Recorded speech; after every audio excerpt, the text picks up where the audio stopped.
Hello, everyone, and welcome to the April 2021 meeting of Creating the Futures Board and Community. It's wonderful to be together. I've been looking forward to this. To anyone who may be joining us and watching online, please tweet to the hashtag Creating the Future. It's the only place we're going to look. So if you put comments in the blog or you text any of us, we're just going to be paying attention to the Twitter stream. I have not heard from anyone today that they are thinking about joining us in that way, but just in case, because sometimes people do. And it is delightful to be with all of you today. It's especially delightful to see all of the Zoom backgrounds. So Carl is in some sort of conservatory, Dimitri's on the beach. I'm sitting in the office. Wonderful to be with all of you. Eli is joining us. Wonderful.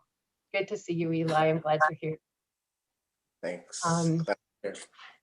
As we get going, we want to first acknowledge, and I'm going to just read off a page that Angie prepared last time, which was so beautifully done that I'm just going to read off of that.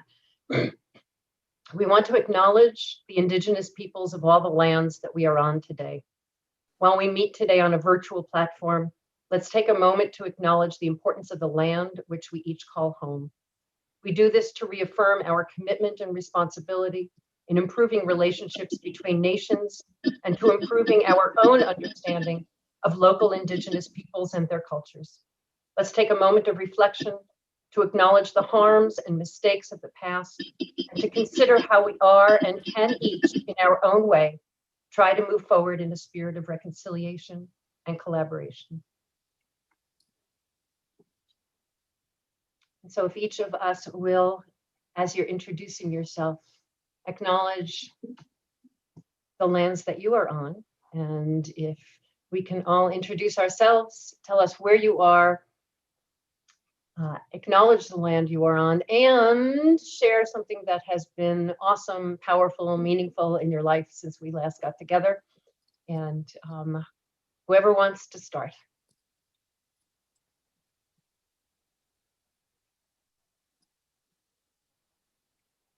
I love the fact that it is always so different. You would think this is the first time we have ever done this. Each time we do it, it's like, oh no, she's going to ask my name. Don't make me call on you, Justin. Well, I was looking it up because I'm not in my, I am normally on Nacotchtank land in Washington, D.C., but I was just looking at, it looks like I'm in Nope land here in Massachusetts. So I was doing a little Googling there of the Indigenous folks of whose land I am sitting on.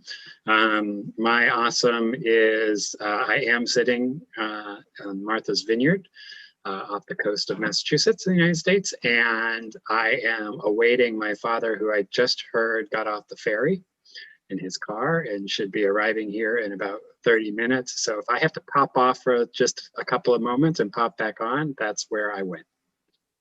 Hugging your dad is the perfect reason to go. Very awesome. Very awesome. Wonderful, wonderful. Who's next?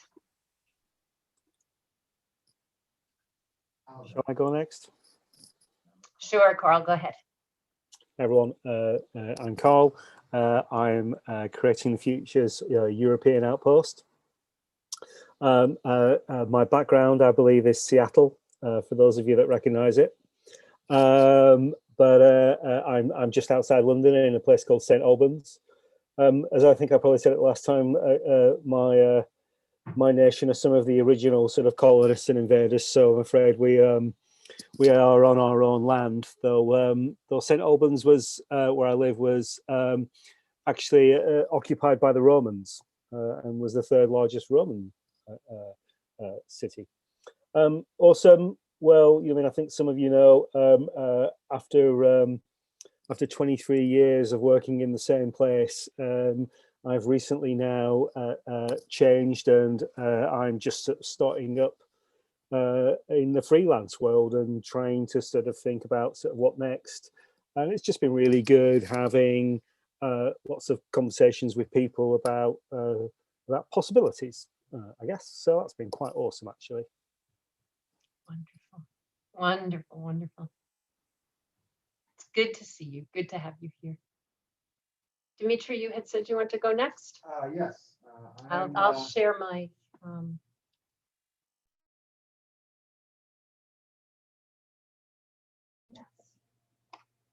I am Dimitri Petropoulos. I'm coming to you from the tropical island of Tucson, Arizona, where the waves are crashing on the shore.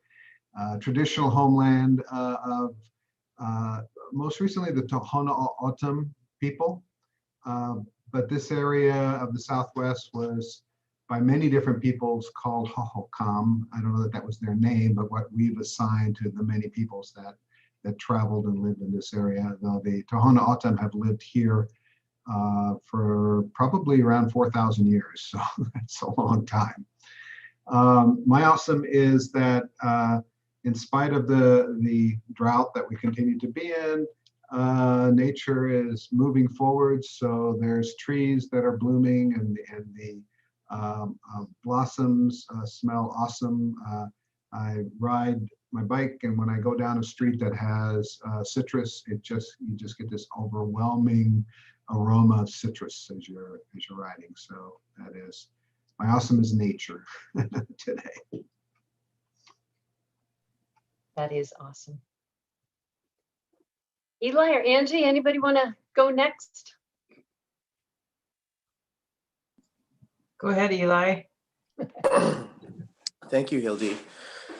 Eli Ngote, California, part of Creating the Future, or a member, and I am currently in the big island of Hawaii. And this land was settled 800 years ago by Polynesians who came from Society Islands. They're traditionally known as the Kanaka Maoli Native Hawaiians. And it's my first time on this island, and it's been just mind-blowing. One of my biggest awesomes is that I got to swim with manta rays last night. So the majestic creatures with lots to teach us about simplicity and just embracing our environment. Oh, Wow, that sounds awesome. doesn't it? And that's the tip of the iceberg. I mean, this is a magical place. Lots of wisdom and insights into life and living in nature, embracing nature. Beautiful. Glad to be here. Thank you for having me. We are so glad to have you here. Angie. Hey, hi, everybody. I am here in Omaha, Nebraska, which is also Omaha land and Sioux.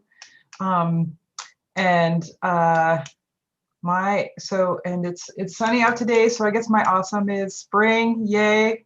I've had my second shot, COVID shot, so hopefully I'm going to be able to get out and enjoy meeting with friends and family again soon. So that's my main awesome. I think the other awesome I'd like to share with you is not about me, but I just had that real great opportunity to work with a lot of wonderful people here at the School of Public Administration in Omaha, at the University of Nebraska, Omaha, and everybody around me is winning all these awards lately, which has been so exciting. And I've sort of had a little bit of some of them I wrote letters of recommendation or whatever. So I have a student who was featured by the Higher Education a Diversity Scholar, 1 of 10 in the country that he was selected. So Felipe Blanco, and very exciting. And then my colleague, Jody Benson, just got the teaching award for our college. And I nominated her for that. And then I had a colleague who just won a Fulbright to the Czech Republic, and I had written a letter for support for her. So, like really awesome to see people, having these exciting things happen to them, even though COVID times has been really tough. I'm really excited that, we're sort of can celebrate people still and move on to like bigger and better things in the next year. Wow. Wow. That is awesome. That is definitely awesome. And it backs up on my awesome. My name is Hilda Gottlieb. I am also in Tucson, Arizona, although I'm not on the beach that you are, Dimitri, which is the traditional lands of the Tohono. And my awesome is definitely my second shot. I got it this weekend, and I think I may have mentioned to y'all that there's a group of us women, there's 4 of us, who have been getting together for drinks maybe 4 or 5 times a year for the past almost 30 years. And starting this year, obviously that wasn't going to happen. And so we started with a Zoom meeting, which led to every week we've been getting together on Zoom, which has just been truly delightful. And by the end of the month, all 4 of us will have had our second shots, and we're going to see each other in real life. And I'm going to get to hug my best friend, and it's pretty exciting. So I think we're all sort of channeling that, Justin, you and your dad, and Angie, and there's just something pretty wonderful about seeing a tiny little bit of light at the end of this tunnel. That is totally worth it. Yeah, that is pretty much the awesome. The other awesome I have leads right into the next item on our agenda, which is that, could you turn the sound off on your phone? Thank you. The next item on our agenda is to welcome Eli Angote to our board. And that is definitely an awesome. So delightfully happy to have you here. And Eli, can you just talk a smidge about, I know I'm putting you on the spot and didn't ask you ahead of time, but you can just talk a little bit about why you said yes. Yeah, well, how could I say no, Hildy? After attending a few meetings and meeting all of the amazing people who were here to literally create a new future. Ever since I saw Hildy speak at the Hank Rosso Forum in San Francisco back in 2019, I was inspired to look deeper at, systems change. Hildy's phrase collective enoughness really resonated with what I had already felt was an immense abundance on this planet, and I wanted to see how I could try to proliferate change. I could add to the change in a more exponential way. I mean, I've always been talking about the same topic in different ways, about othering and how to transcend othering, because we really are the same. We're the human community, right? All trying to coexist peacefully with our, fellow family members, plants and other, animals and microbes. So it's been really an honor to be invited to join the team, and I'm hoping that I can contribute to this kind of return to innocence, in a sense, of the human community. So thanks for having me. It is our joy. Totally. I just want to say I had a chance to have a conversation with Eli, and I learned a lot about notaries. Not only how cool they are, but also how cool Eli is. So thanks, Justin. Very, very much so. Very much so. We will have Vu joining us late, if I haven't mentioned that. And we will get going. I put a link in the chat box just to help remind what we talked about last time. So if it is helpful. We've got 2 topics we're going to be talking about today. The first is hopefully finishing up our board recruitment conversation. And the second is to start into a conversation that I think is going to take us many, many meetings, which I'm actually looking very forward to, which is what it will look like in practice to be an integrity board. A question that I'm being asked a lot as people are starting to see what we're doing and curious about what does that mean in practice. And I keep saying, well, that's the next thing we're going to talk about. So that's where we'll be. But let's review a little bit where we've been on the recruitment conversation and see how we can wrap up.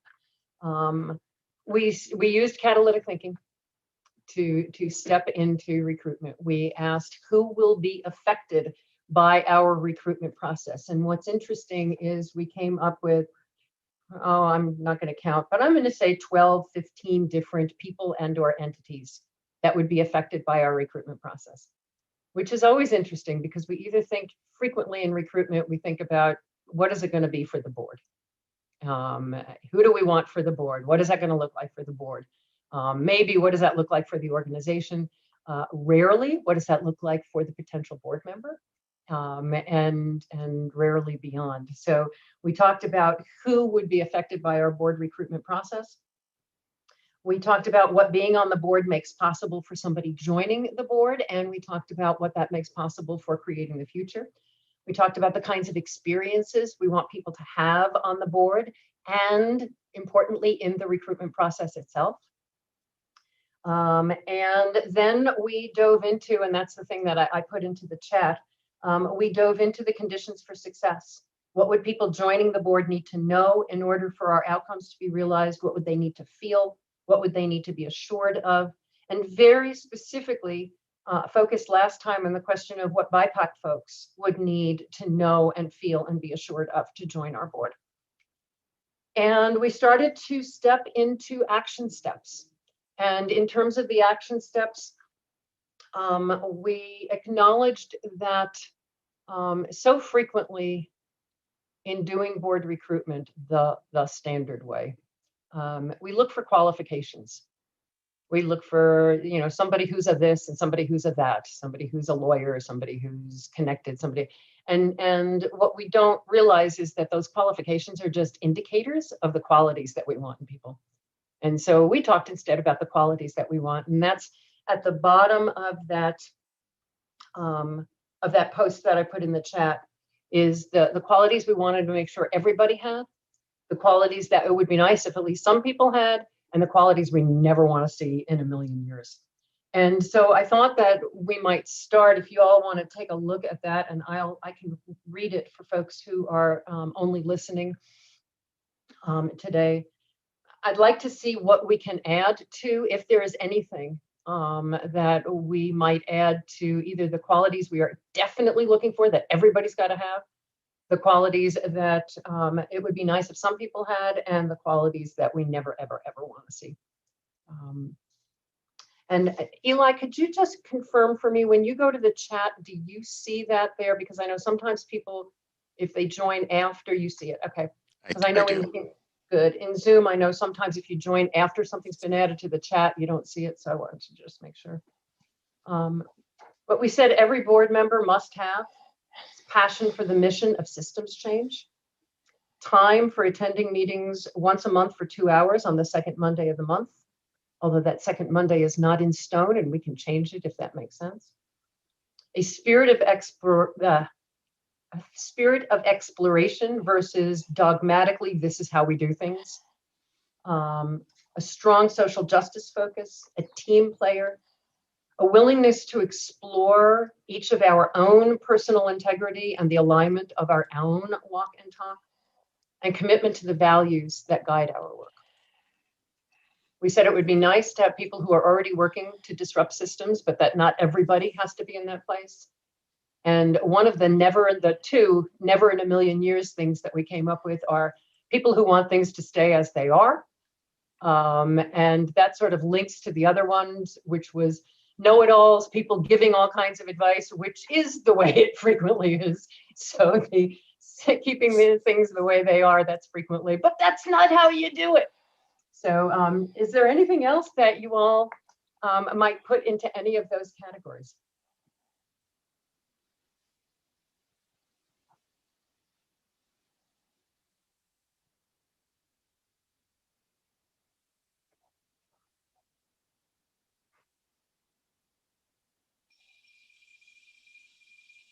Well, I'm going to disrupt it slightly by saying someone with a sense of humor. because social change is bloody hard, and you know, a little bit of levity from time to time is one of the things that I like about these meetings. I will agree.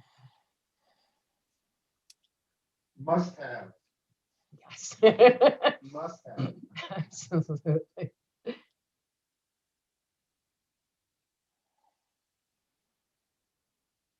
I really like the must-have of the willingness to explore not just our own personal integrity, but our own beliefs and assumptions.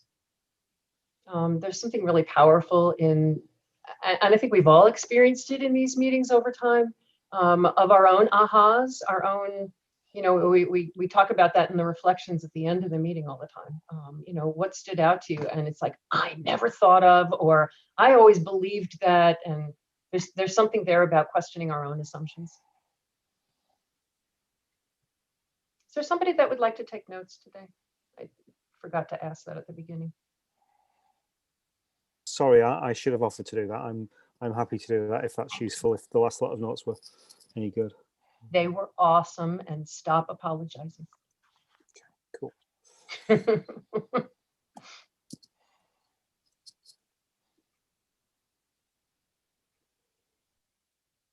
Anything I else? would say, well, I think sort of in that same vein, just as I've been watching other people on boards that I've been facilitating and thinking about this, people that believe being a board member is different than being themselves. That would be a never. But there is, you know, there's always this, well, what am I supposed to do as a board member? And I think, I mean, this is part of the bridge, I think, to the conversation around what we mean by integrity. But I just sit in board meetings. I'm like, you people don't seem like you are yourselves. Like, it's just a general thing. Like, I'm like, because I often have the opportunity to talk to a lot of the people I'm facilitating outside of the board meeting. I'm like, where's the person I talk to? Like, so I think there's something about that, and maybe we frame it in the positive, which is, you know, the must-have is people that see themselves as themselves when they are serving in this role. And I think there's just in the positive and the must-have, people who are willing to share their whole selves, because sometimes that's you know, for a lot of reasons, and that's okay. You know, one of the other and it sort of goes to the team player kind of thing. I've been coaching someone who is dealing with their board, and they told me that there's one board member comes out of a CEO position in a very large multinational corporation, who doesn't listen, who is always right, and who talks over everyone. So, you know, we've talked about the not listening, we've talked about the always right, but I think that the team player piece is being part of a conversation, not dominating the conversation. Yeah. And I guess that, yeah, no bullies or sexual predators or any of those kinds of things. Goes without saying, perhaps, but Yeah. I think it's assumed when I look up at the must-haves, the would-bes and the nevers, that people who see this as something other than a career feather, and you know, that they're not interested in joining the board to be able to say, look, I'm on this board, and put it in their resume. So we don't specifically address that, and I infer that from everything else that's there, but you know, maybe we should specifically talk about that. What would it be nice if we had on the board? Like one or two people had this quality, but not everybody has to. Maybe somebody with a strong with a spiritual practice of some sort, grounded in embracing of something bigger than oneself, however that might manifest or appear. Love it. Yeah. Beautiful. Somebody who embraces mindfulness, in all its forms. Yeah. I don't know if you all have read, there's a wonderful book. It's called, I think, The Book of Joy. It is by the Dalai Lama and Desmond Tutu. And it is about their last time spending time together and the conversations between them. And it's just beautiful.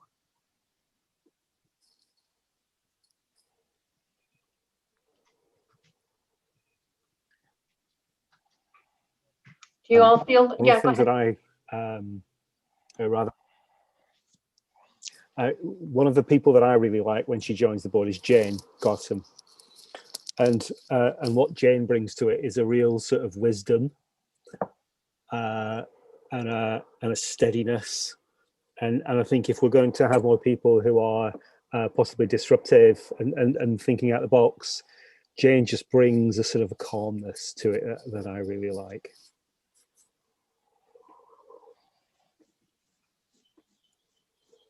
Wonderful. Wonderful, wonderful. As we think of additional qualities, let's add them into the mix, and let's dive into the process then for recruiting folks. One thing I do want to request, and you reminded me, it fits perfectly in the conversation that we've just had, Carl, but it did remind me. If you all have ideas about people you might like to see on the board, please put it in the chat and do not say it out loud. As we talk about process, it will become clear why.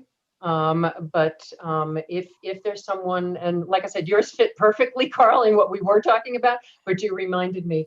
Let's put it in the chat and refrain from saying those names out loud. What I thought I would share is what the process has been to date, and it does not need to be that, but what it has been to date.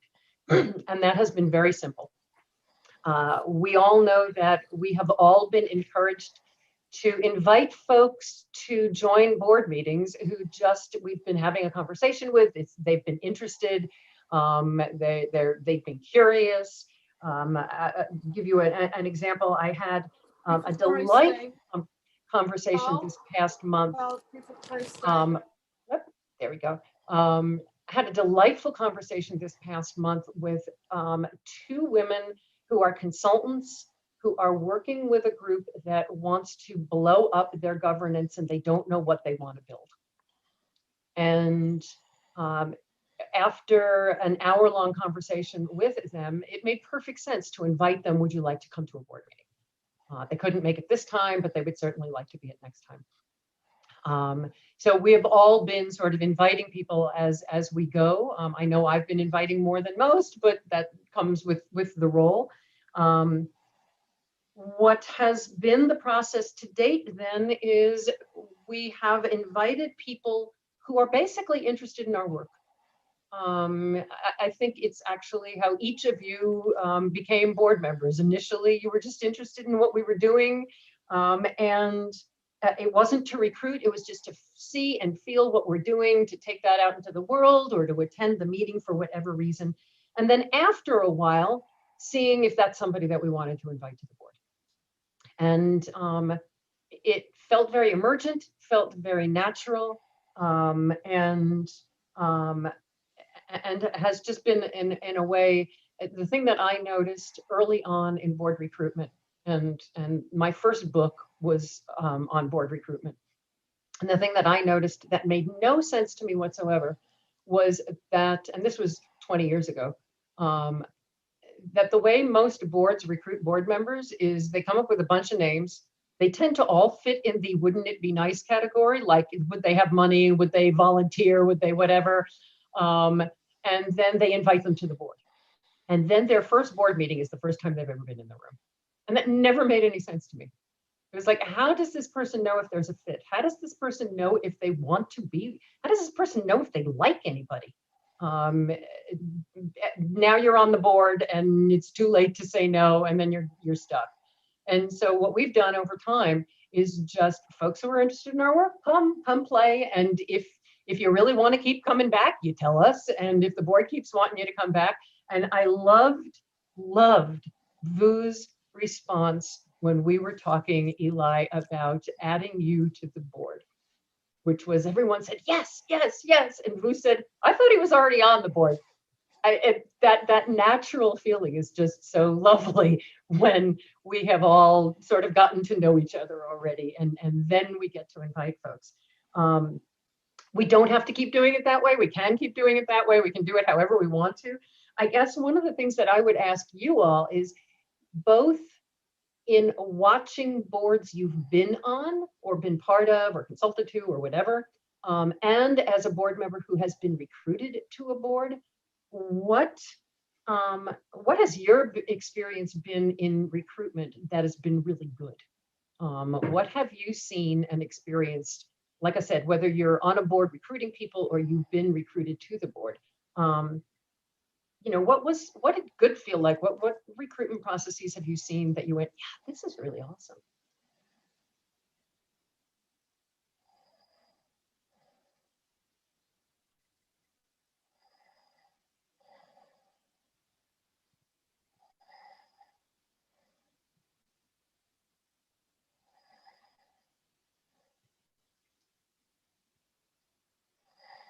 And either we can't think of one or there are none.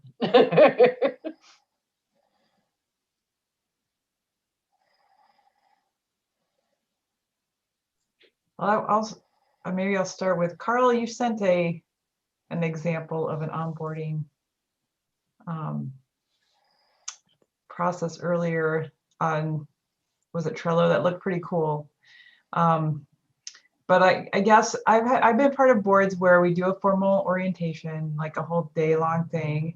And I've been part of boards where we really don't do anything, or it's more like, you just kind of show up, hang out, and learn as you go along.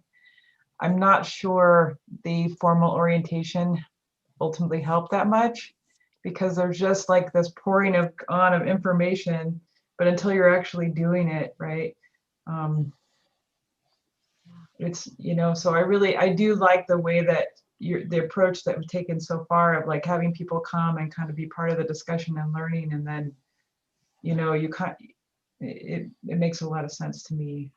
But I guess there's also, maybe it takes a brave person to do that too, in a way, like if you're coming to be part of a discussion that you maybe don't know for sure what's going to happen or how it's going to happen. Mm-hmm. Yeah, go ahead, Carl. Really interesting. Earlier in the conversation, we talked about people who come to board meetings and are themselves and be themselves, and that made me sort of reflect that. An important part of the orientation is making it very clear that you can be yourself when you come to the board, because I think that analysis that people often leave, I've heard this expression many times, that trustees or directors, they leave a part of their knowledge and skills and themselves at the entrance to the boardroom when they walk in, and actually they make suboptimal decisions because they don't bring their whole selves. So for me, that the important orientation is creating a sense from the get-go that there are no stupid questions, that you can say the things that you want to say, and at times it's not at times, it's never inappropriate to ask questions that you may perceive to be unwelcome. Yep. Yeah.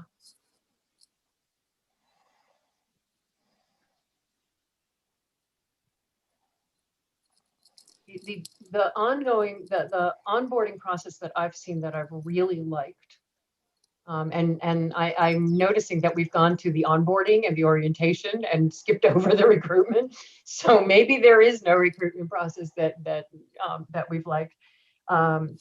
I'm really reflecting on what you said, Angie, in terms of just dumping, here's the bylaws and here's the financial policies and here's the past years of this and the past year, and just dumping a lot of stuff. And the best recruitment process I ever was part of when back in my consulting days was when we would ask groups, what do you wish you knew before you got on the board? And they never mentioned the bylaws. They never mentioned all the stuff that we throw at people. It was sometimes as simple as, where's the bathroom? Do we eat? You know, I mean, just like some of the basics, like what is the culture of the board? What is the, and so I've really enjoyed that. And I think that might be a discussion that is worth our having.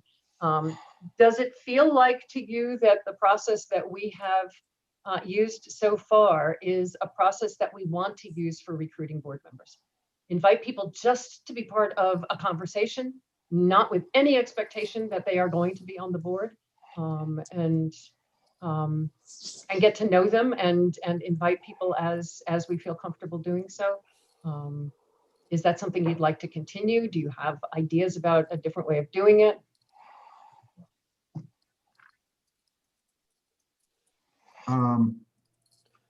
I tend to get immersed in whatever I'm working on, and it bleeds into everything else. So I'm looking at education platforms and how we use those education platforms and how we use our education platform. And what I'm thinking about in this is a class for the board member, the prospective board member, that has all of the stuff that would normally be dumped on them, which they can access as they want or don't want, which has conversation like we're having here accessible, so that ultimately they're at the board meeting, but they're also able to access all of this in their own time, in their own way.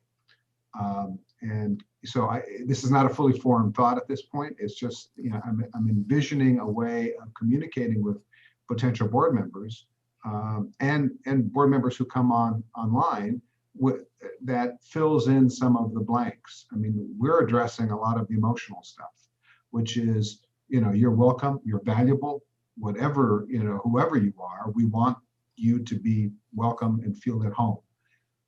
You know, there's also a degree of, well, do I know what I need to know? You know, do I need to go back and watch 10 years of board meetings to get caught up on where everybody is? So I'm just sort of trying to combine, you know, what tools we have. Thank you, COVID, for creating this comfort level in virtual, you know, conversations.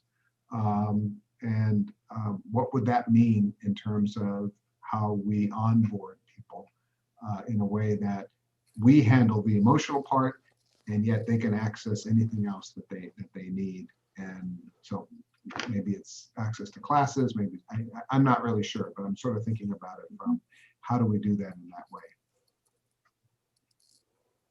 I am going to ask one more time about recruitment versus orientation, because it's clear that's where we want to go, and I'm excited to go there. I just want to make sure we finish the first conversation. Okay, so I feel responsible for going down this path, so I apologize.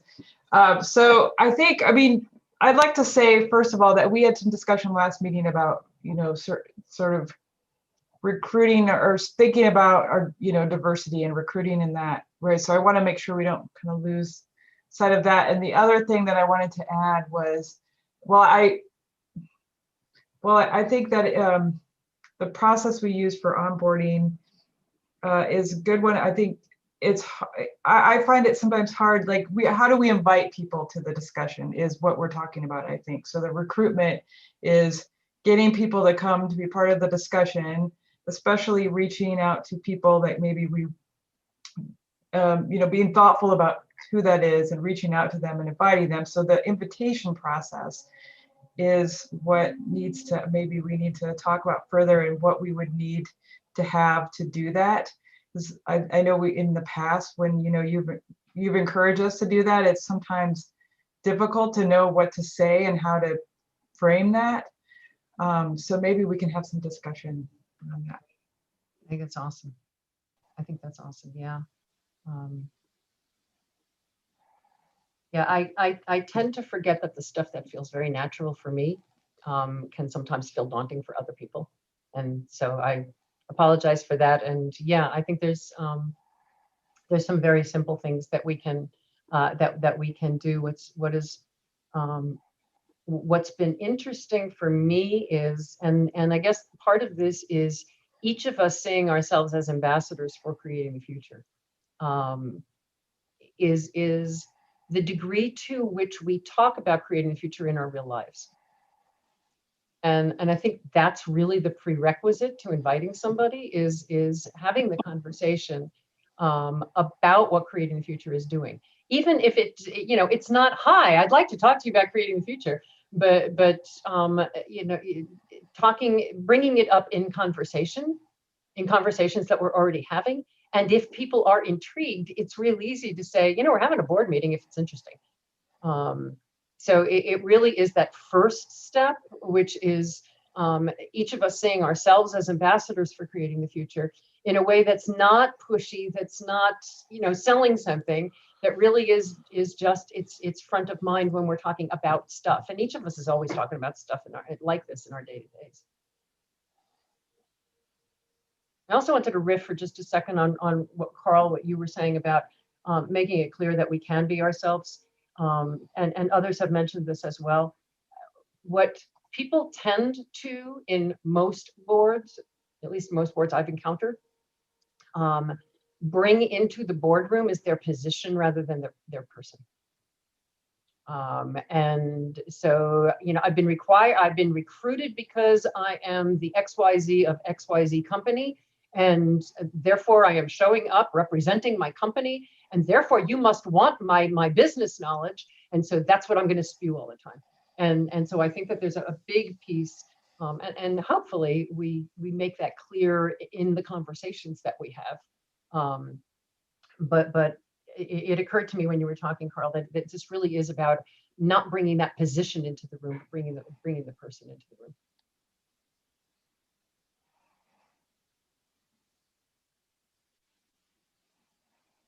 Does that kind of invitation process feel comfortable to you all? And Angie, does that even remotely start to answer your question about, because it's more organic than, here's the 3 questions to ask for somebody who you may want to invite.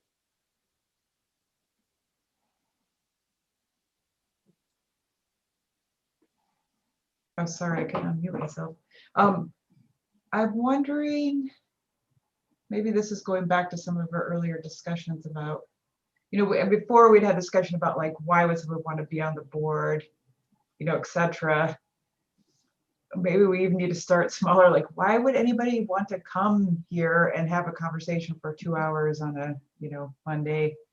And what can we do to, what can we say that would help them, intrigue them enough? If they haven't already, like with Eli, you said that you had kind of gotten connected through an event, and it's sort of, I don't know, maybe actually, Eli, how did you end up coming from being at the event to being here? Maybe that would also be, like what's that process, and then how can we frame that for an invitation? Yeah, thanks, Angie. I simply, once again, wanted to get to know Hildy because of this incredible presentation, the story about Tucson and the diaper bank. I was intrigued just by hearing about what catalytic thinking looks like, talking to the people in the audience saying, hey, what do you have? What do you have? How can you guys connect and share resources? So I simply persisted in, getting a call with Hildy. It took a while. She's busy and awesome doing lots of things. Patiently waited until I got my turn and we got to speak. And I was, once again, even more blown away by kind of what she's doing. And I went to the website too. I think she emailed me and said, hey, if you want to, chat, I'm kind of really busy focused on this thing that I'm doing. Here's how you can learn more about it. So that was one part of it. Seeing kind of like how formal this is, and it's an organized group. There's a meeting. I can watch meetings that are on there. So when we spoke, I was primed to ask a bit more about it. And she said, hey, if you want to participate, come to one of the meetings. So she made an invitation, and I, got around to it and just never stopped. I mean, it's amazing. The people were incredible, great conversation, and I really, once again, just resonated deeply with what was being said. So whenever I'm talking to people who I feel have, right, this wider scope and are concerned about the way things are going on in the world and really want to change it, I always make sure to drop, hey, I'm part of this amazing group, and, check out the website, creatingthefuture.org, and just kind of seeing what happens, right? Who's going to be interested? Who's going to have the bandwidth to then say, hey, you know what? I'm going to be checking out one of the meetings. So very organic, very laid back. And I feel like that's how I built my board actually for our company is I've invited people just come and check us out. We meet every it used to be every Wednesday. Now it's one Wednesday a month. And I just put them on the invite. And eventually somebody shows up, and some people come a second time, some come a third time, and those folks end up becoming kind of part of my my core advisory group. So I love the organic approach, and I love Dimitri's idea to then have also a repository of information that they would. I think the website serves, in many ways as part of that, but for new members, I guess something a bit more structured could be really good as well. I think I might incorporate that into my own kind of board recruiting strategy. Yeah, one of the things that I was thinking about along that line, and thank you, Eli. Thank you for that. And thank you for that specifically because, and I'm so smiling that it's been such a long time for Angie and Justin and Carl. They don't remember how they were invited to come to a meeting. And so I do. Do you?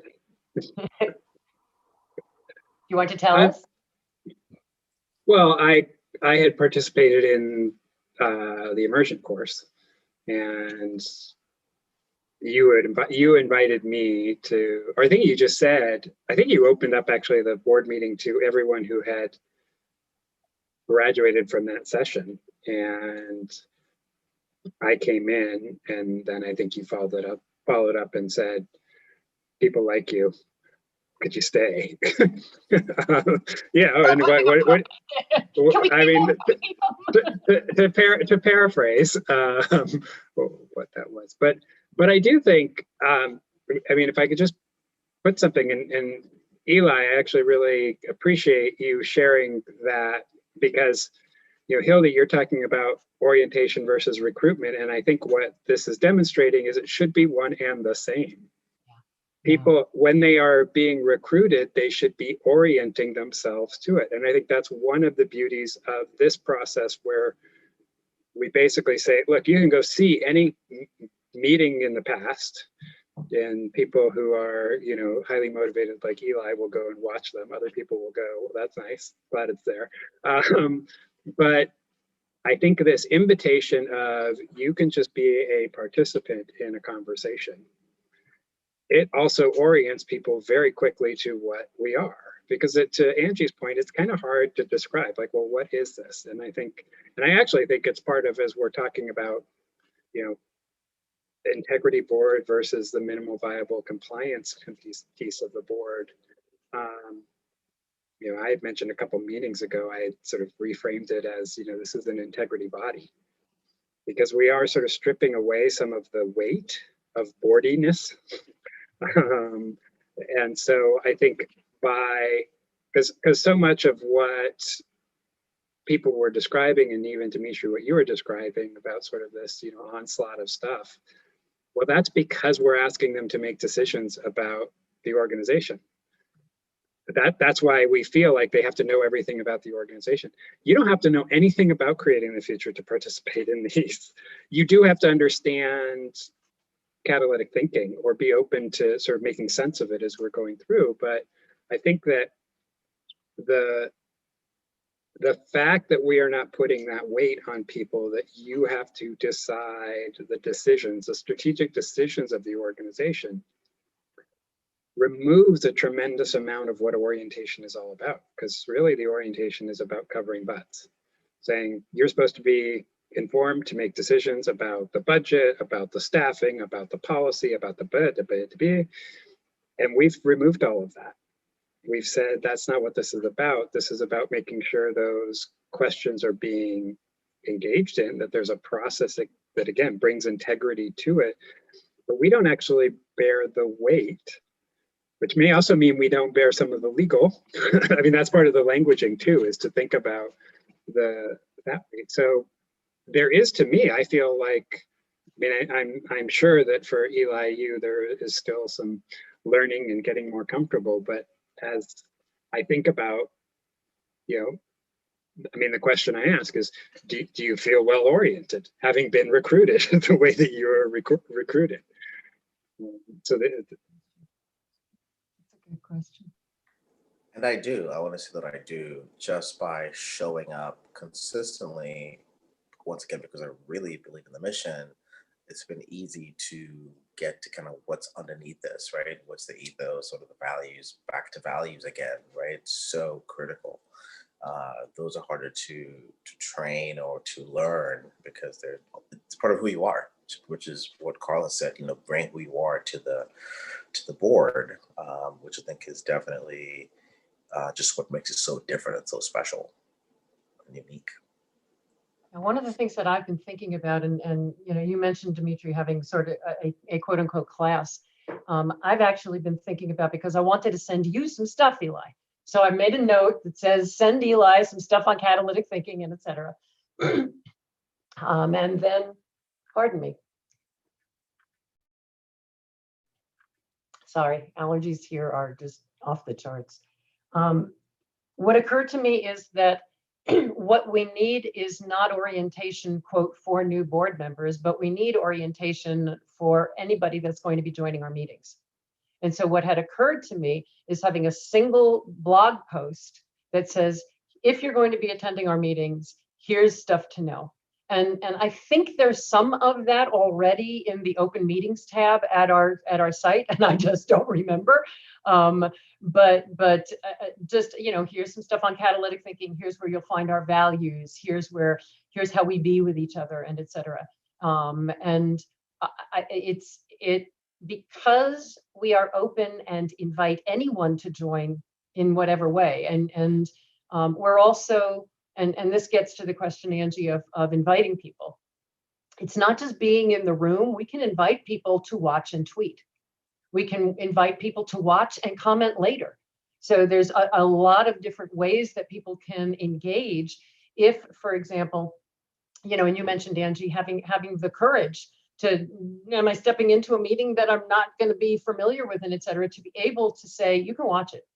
You can just watch it. And if it's interesting to you, tweet along. If at some point you really want to be part of the conversation, here's my number, text me and we'll invite you in. I mean, there's a million different ways that it can happen that are, again, organic. But I think that it's really important, especially if we're inviting everyone to feel that they can participate, whether you're, quote, on the board or not, that the orientation be the same for everybody. And that'd be simple.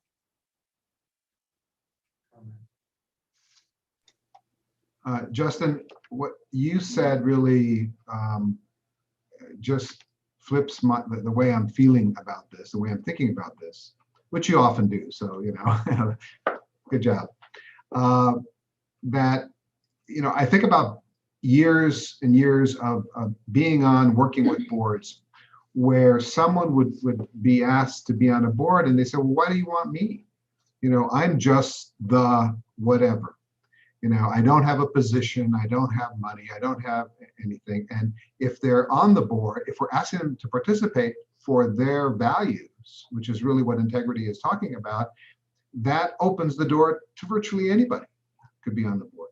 And it also, making that clear, also removes that sense of inhibition or I'm an imposter. sitting on this board. No, I'm not. I'm a human being who has values, and that's what the integrity is about. So thank you, Justin, for kind of reminding on that. And yes, Hildy, I think we need to have, and I think it would be helpful to, if we all, the odds are with everything we've done over the years, we have it. It's somewhere on the website, as are many things. But have maybe a clear button that says, "Are you interested in attending? Here's the quick thing of what you need to know to do that." Having it be on every meeting, so the announcement for every meeting. Yeah. One of the things that's occurring to me, and I'd like to have this conversation. I'm vacillating, I will tell you, and leave it up to you all if you want to have the conversation now or if we want to hold off. But I think what we're really asking in the feeling comfortable inviting people to the board members, to the board meeting in whatever way, is the question of what would it take for each of us to feel comfortable as ambassadors for creating the future? What would it take for you to, what does that role really mean? And for each board member, and where do each of us individually feel comfortable stepping into that? So if that's a conversation that you all would like to have now, if that is something that you would like to wait and go on to the other stuff, but it seems like we have a invitation process that y'all are comfortable with. Invite people to meetings, hang out for a little bit. If we like them, we ask, can we keep them? Can we keep them? And then have an orientation process that is really just all of the stuff that goes to every attendee of every meeting, rather than it being the quote board orientation. Let's start with just that. Is there consensus that that is where we want to go for right now? Is there anybody that feels that is not a good way to go? I think it sounds good. I mean, we'll probably talk more about who we want to reach out to and being kind of strategic about that. I guess the only other thing I really like the idea of having that kind of website where it kind of lays out things. And then the next step for me would be really helpful to have, okay, I can send an email like to whomever we decide we want to outreach with, that link, but also maybe that information, or in that email, we like, what's the one or two lines about invitation about why we're inviting them, or why we think that they would, I guess the motivation part, not just the how to, but why, to address that. And again, for me, it has always, the invitation itself has always just come up naturally, because it is part of a conversation. So last time we were together, or the time before, I don't remember, Eli suggested somebody that would love to get to know what creating the future is about. That's just a conversation about, so what is creating the future? And that's it. And that's it. And whoever it is, Angie, you introduced me to Katie, which was just a delightful conversation. I got to know about work she's doing. She got to know about work that I'm doing. And it's very, very natural in that setting to say, you know what, our board's going to be talking about some interesting stuff about integrity the next time we're together. Do you want to be part of that conversation? I'd love you to be there. So it's not, it just is natural and organic in a conversation. And that's why I'm focusing on the ambassador part rather than the inviting part. What does it mean for each of us to be in conversation about creating the future? Because quite honestly, it's a huge, it's a huge thing that just creates more and more ripples. And I hate to just say it like this, that if I'm not the lightning rod, if I'm the only one that's talking to people, then we're stuck in the Hildy show, and this thing only goes so far. If each of us is ambassadors and talking about it, and you know what, I'd love to have coffee, because the stuff that you're talking about, I'm with this group that has been doing this really neat stuff. And it just seems like I'd love to talk to you about where you're at with this and what we're doing. And, you know, it's just, what does it take for us to be ambassadors for creating the future's work? And I know that each of you does it in your own way. This is saying with intention, I'm going to be an ambassador, and I'm going to, frequently for me, I'm listening for the opening. I'm just listening for the opening. Somebody wants to talk about some cool stuff they're doing. I got an invitation. Somebody wrote a book. I wish I could tell you how many people send me their books because they want a blurb at the back. Because I have time to do nothing but read their books. And sometimes they're great books, so I'm really glad they do. So if you're out there, send me your books and we'll figure it out. Somebody sent me a book that it seemed like they were doing similar work to what we're doing here at Creating the Future. And I was like, let's talk. And in those conversations, if it comes up that it makes sense to be at a meeting. But I think there's a big piece there, rather than the what do I say, is the bigger piece of are we ambassadors and what does that mean?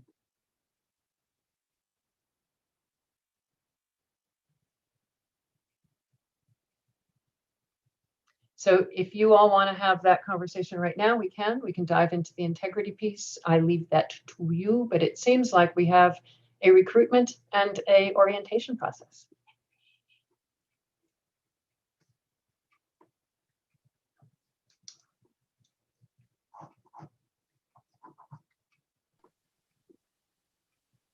I mean, I feel like sort of my short answer is just accepting the call to action. That it's not a question of, I mean, the conditions are already there for me. I mean, the catalytic decision making is embedded in a lot of the work that I do, and I'm pretty transparent about it and how it's being used, and acknowledging creating the future. And I think there is a distinction between people who are, I think, curious and about catalytic decision making, but then more curious about the systems change and the bigger questions that come up. And I think, just as you said, being a little bit more attuned to listening for that and feeling, I actually do think that our meetings are easier to invite people to now, the nature of how the things that we are talking about. And again, I just keep coming back to the fact that we've been unmaking everything that makes it difficult to be on board. And I mean, we've been doing that from the beginning. It's just we've been progressively giving ourselves more and more permission to figure out how to do it. That's there. So I think that because now we have a pretty clear distinction. I mean, I think now we're in a much better place to be able to say, it's not about coming to be a board member. It's about coming to be a person interested in this kind of thinking and systems change and integrity to approaches to system change. That's easier to invite people to than saying you are going to be a trustee of creating the future. Yeah.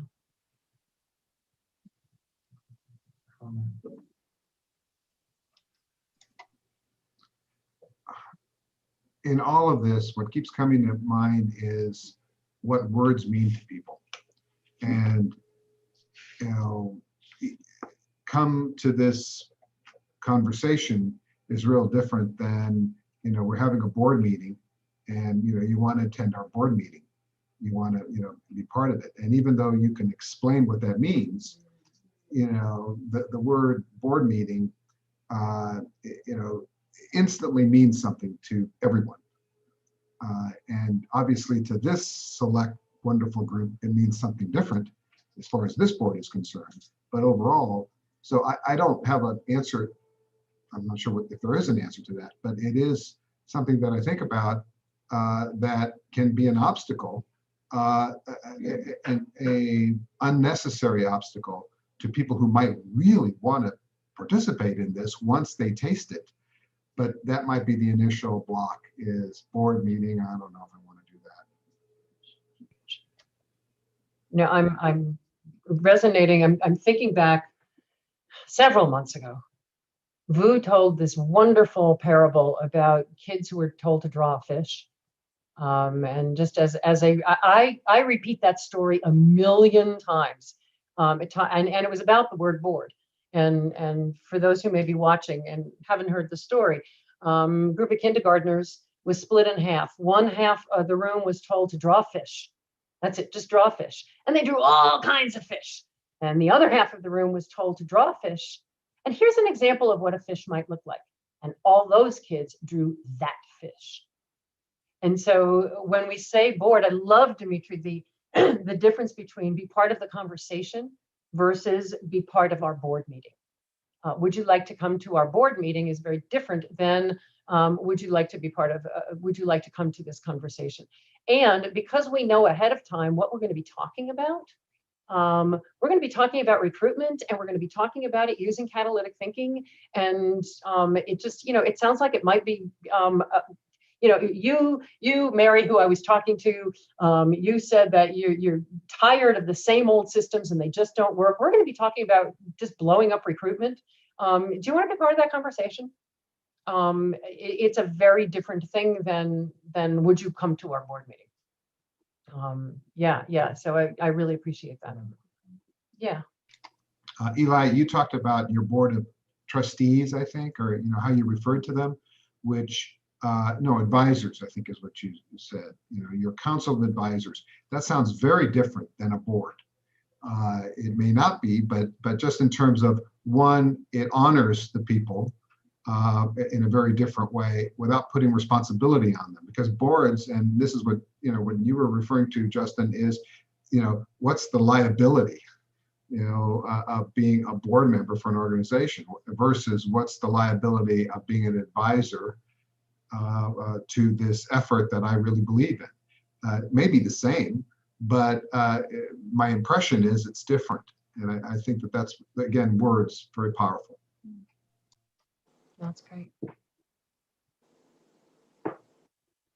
So what would you all need to have? What would you need to know in order to be that kind of ambassador, to be having just conversations about creating the future? You're not inviting anybody to anything, just to be having those conversations, because the conversations are the precursor to the invitation. So if we're focused on the invitation, but we got to have the conversation before we can have the invitation. So what would you all need to know and to feel and to have in order to be stepping into more conversations about creating the future, just as they arise? Yep, go Carl. For me, it's not so much about what do I need to know. It's more about just knowing when it's what you said, Hildy, about, it's there and you just know if someone's going to fit, I think. And so I think for me, it would be just when I'm in the conversation and I just sort of think, yeah, actually, you'd enjoy this and you'd bring something to it.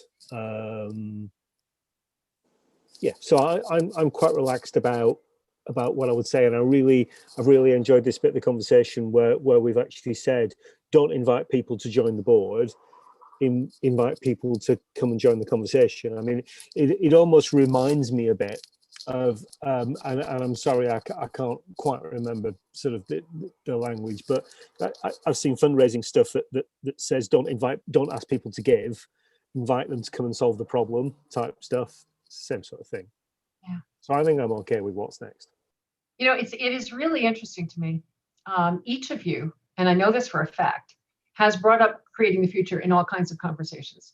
Carl, every once in a while, I'll suddenly be tagged in a tweet. I don't know who this person is. I don't know what it is, but you're saying to that, and you are very active on Twitter. And so you saying, you know what, Hildy's the one who you need to be talking about. So you do this. Angie, you built an entire class around catalytic thinking, and you have conversations once a week that are infused with creating the future. I've been in your class. I've taught in your class.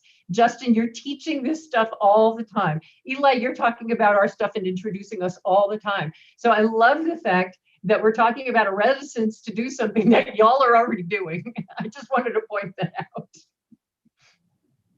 Yeah, that's a good point. I think it would be helpful to your point earlier about like knowing this is what we're going to be talking about the next time, that we can specifically say, we've been talking about this issue, we're going to be talking about it, you might want to come, and that kind of thing. So I have a friend, Emily Scott, and she a series she calls Coming to the Conversation Curious. So 2 minutes, she brings someone on and she asks 2 questions about, about their professional life. For me, she asked me, what are the things in the last 10 years that have informed how you do business? Right. So I got to talk about how I, ran a marathon and how I did this 10-day Vipassana retreat, and showcase kind of who I am, right, without necessarily talking about the mechanics of what I do in business. And I love that series. And it connects to what we're saying here about coming, right, to a conversation, curious. So if there was a 2-minute thing where Hildy brings someone on who is working with catalytic thinking, right, it's this implied invitation for folks to kind of, hey, wow, that sounds really good. What drew Justin to this organization, what drew Carl, drew Angie, drew myself. So for you to do just a 2-minute video, a 90-second video, and post that on all the platforms, that would be very powerful to invite folks to a conversation, right? So I think there's something there I think that could be really handy about. And here's how I know there's something there. We've graduated from the huge notebook to this I got to put on my bulletin board. So thank you.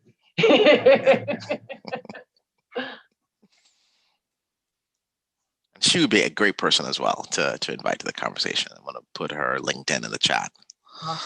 Awesome. Yeah, that's great.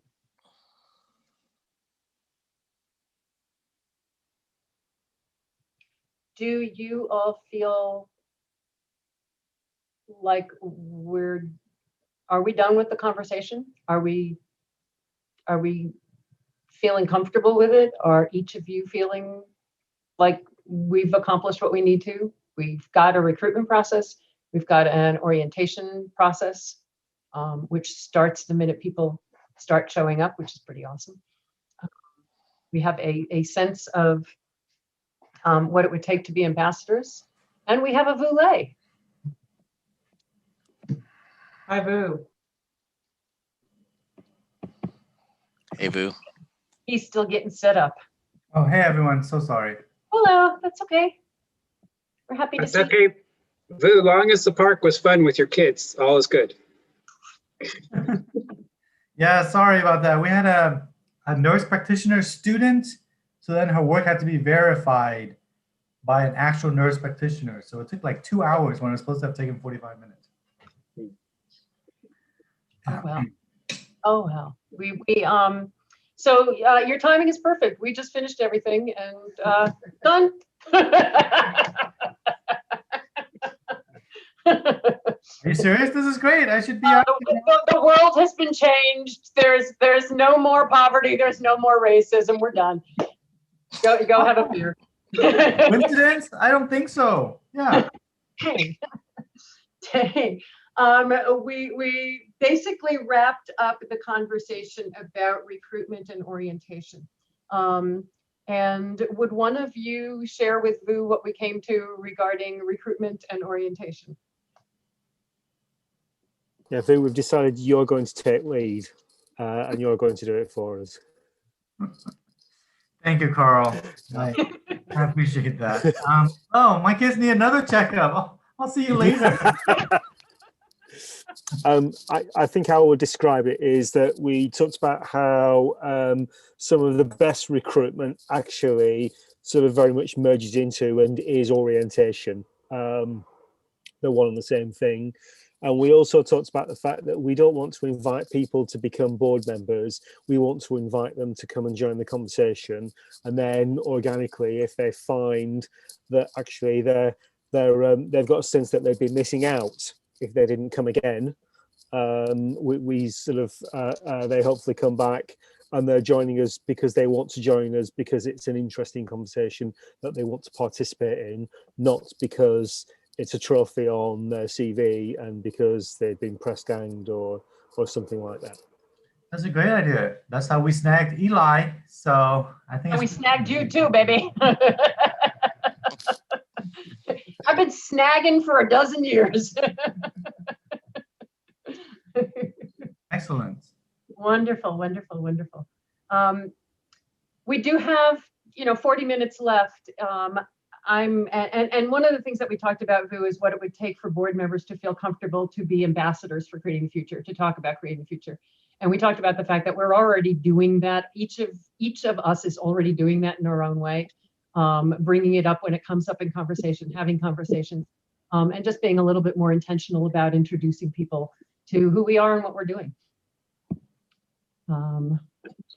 So I think we're ready to move on to the next item on the agenda, which could take us a year, could take us 2 years, could take a month.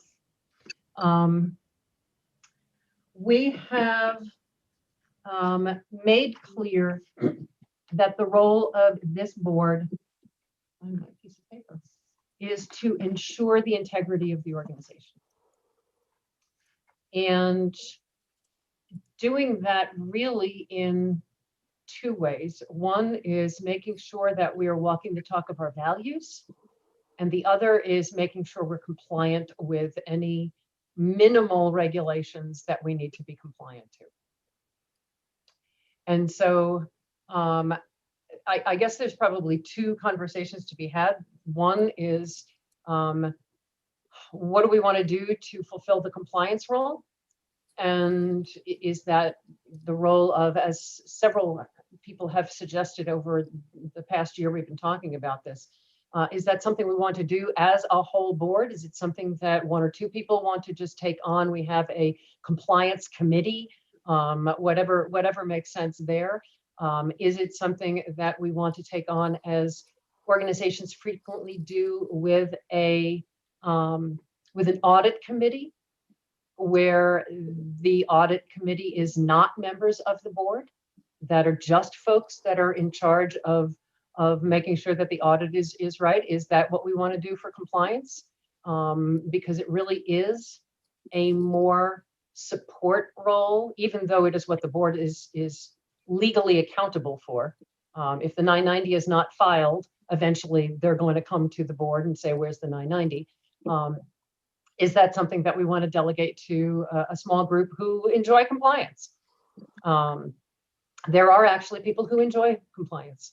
It's not me, but there are people who that's their bag. So there's that compliance piece, and then there is the, what does integrity, what questions does the board want the staff to be able to answer about all of these various things that are going to be coming up, and to make sure that we're all on the same page. Many of you know that we are in the process of beginning a significant scale up of our impact, which means hiring a lot of people. It means raising a lot of money and hiring a lot of people. If we are, it is possible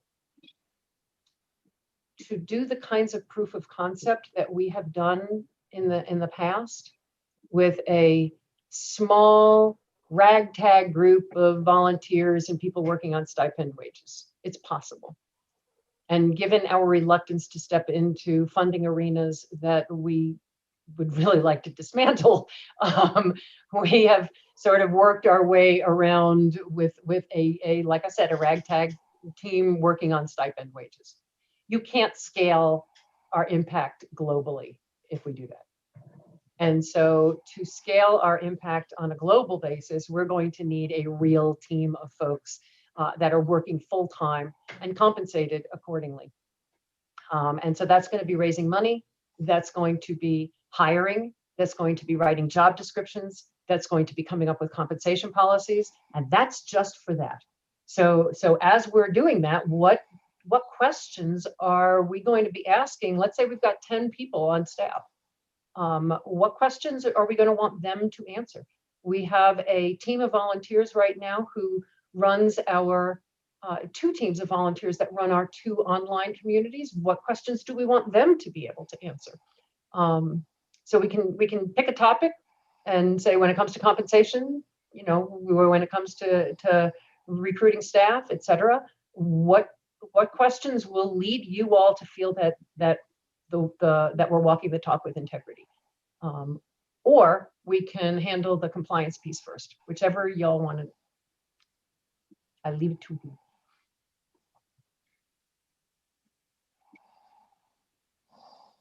So I have initial thoughts on the compliance component, which I can share if people are comfortable starting there, because my first instinct is that one's not quite as complicated as the other. So 45 minutes we might.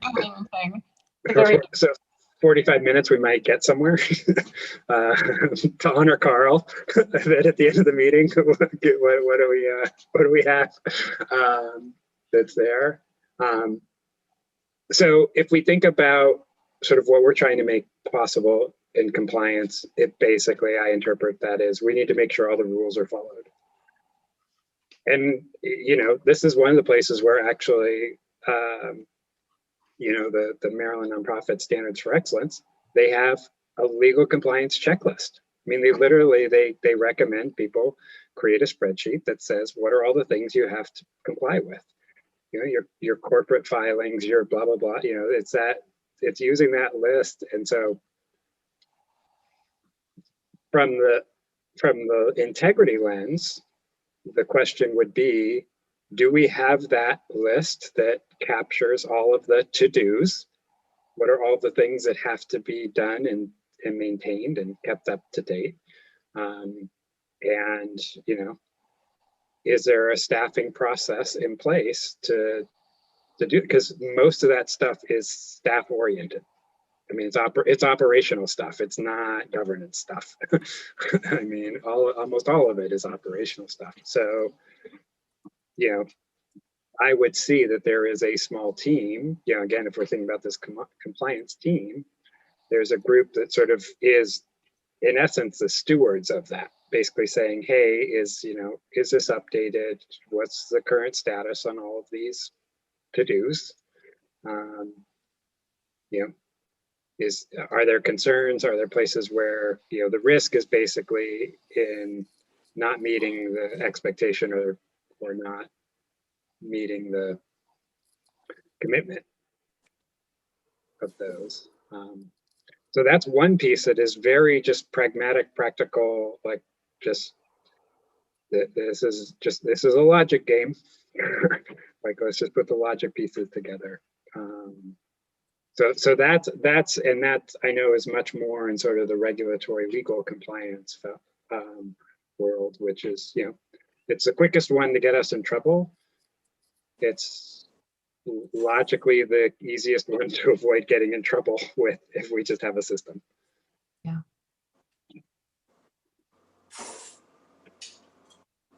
Yep. And that team could report to the board at regular intervals, and that's the board maintaining the integrity.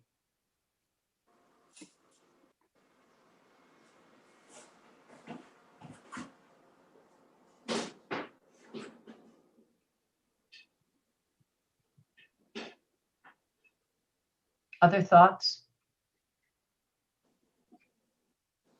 Because I agree with you, Justin. I think it's very cut and dried. And I also think that the sorts of people that are going to be attracted to our board conversations are going to be the kind of people who will have no patience with was the 990 filed? Yeah, okay, fine, whatever. And vice versa, that the people who are adamant about this particular line item on the 990 are going to lose their minds at our board meetings.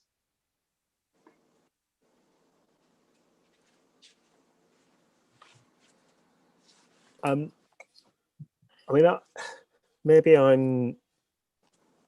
I'm being seeking to move on too quickly, but I mean, the way we've just talked about, I mean, it's relatively straightforward. I mean, it's someone does it. I think personally, I will be of the view that once a year that we should all look at the filing and make sure that we're happy with it, but not spend a huge amount of time on it, because ultimately we are, I guess, as the directors, are legally responsible for it. But the stuff that really matters is not that. The stuff that really matters are day to day, are we making decisions that reflect the values that we espouse? And, you know, it's stating the obvious, but I mean, there are so many examples, aren't there, of companies, of charities that file reports and are audited and so on, but things have still gone badly wrong because there isn't that integrity board for asking the questions about how are you doing this. So yeah, so in answer to your question about what are the questions that you want staff to be able to answer,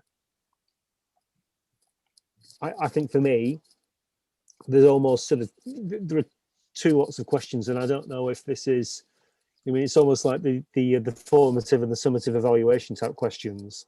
The formative ones being, are the way that you are discharging the mission of the organisation? Yeah, is it in line with what we've asked you to do? And if we were to talk to the people that you work with, would they agree with that? And then there's almost the summative element, which I think is worth asking, and I don't think it's something that we talk about that much, but here goes. Does the model work? I mean, is it your view from going out and being the people actually who are practicing this stuff on a day-to-day, is all the stuff that we've been saying for all these years that we believe, are we right?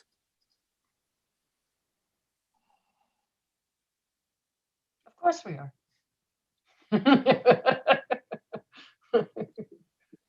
So I'm going back to the, you know, we started this by totally re-envisioning and blowing this whole thing up.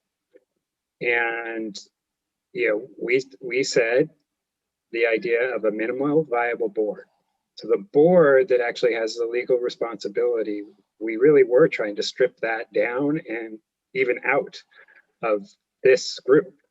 And so I'm sort of thinking a little bit structurally, if we have that minimum viable board, the actual trustees, which are, you know, 3 to 4 people, however they are, who I think have the responsibility of making sure that whatever this compliance tool is, you know, found. I think to Carl's point, another piece that I would envision that body having, which is what I currently tell existing board, there is a fiduciary responsibility. Are the assets being used appropriately to advance the mission?